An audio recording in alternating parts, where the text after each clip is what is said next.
Why do you think they've picked you? It's, you're going to jump at the chance of the fight. It's a huge name in the heavyweight division. But why do they want you, do you think? I honestly think they picked me because they know I'll be Dillian. In their hearts, they feel like I'll be Dillian. So I honestly feel like that's why I got the fight. And Dillian didn't get the first fight, and they trying to plan him for down the road because they want to see something else. And those are some more words of Jermaine Franklin, the American that hit the jackpot, as he gets awarded on taking on Anthony Joshua in his must-win bout April 1st.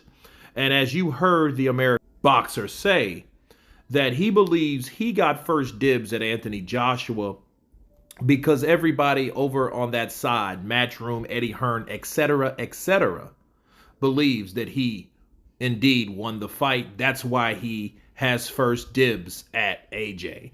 And let me counterpunch. That's an interesting perspective. Honestly, I'm not going to toot my own horn, but after that fight was over, based on the demeanor, based on the attitude, based on the character that Jermaine Franklin showed before, during, and after that fight, I believe that, along with his performance, awarded him that fight. Now, if they thought he won or not, I don't think really matters if it's that close. Yeah? I think if he gave enough effort and he rocked Dillian Whyte a couple times, and Dillian Whyte, to be fair, almost had him down in the last round because he did move Jermaine Franklin more than Jermaine Franklin moved him throughout the fight.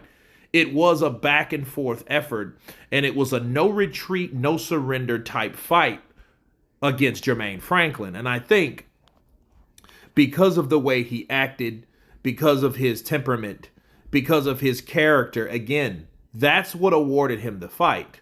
Because you guys know, over in the UK, you have a class system, okay? That's why it's not really popular to turn into a real dick, because that shows you what type of level, meaning class level, you're on. And Jermaine Franklin, despite being from the States, he was never shook, he was never moved, he was never alerted, he was never felt intimidated, he was never on a Shannon Briggs, let's go, champ, level like that. He was just this quiet, friendly, calm fighter. And I think Eddie Hearn seen that, and he said, you know what? This guy, maybe he's tailor-made for Anthony Joshua, like a lot of people say or claim. But I think the negotiations will go well. I think there won't be any, but I want this, but I want that, like Dillian Whyte probably would have done.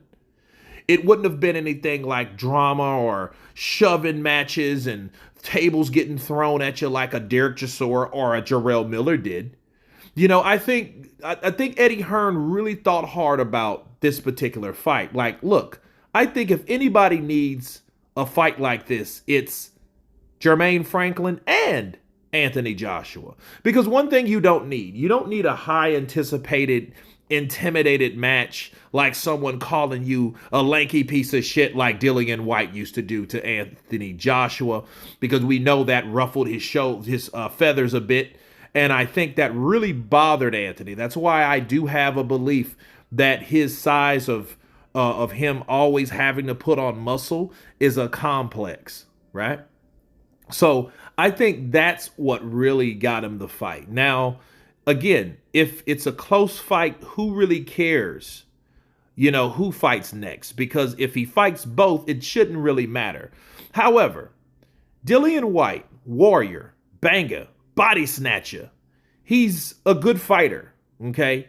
But he's already been there with Anthony Joshua in the amateurs and the professionals, right? And we've already seen the outcome.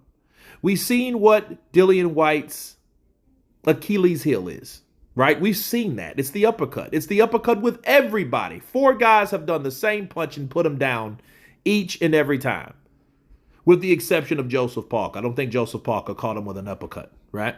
But Joseph Parker was able to put Dillian Whyte down in the 12th and final round of their battle. So back to Jermaine Franklin, though. I think that's what helped him get the fight awarded with this particular blessing. Oh, and it is a blessing. Okay. This guy was working in a wool steel shop.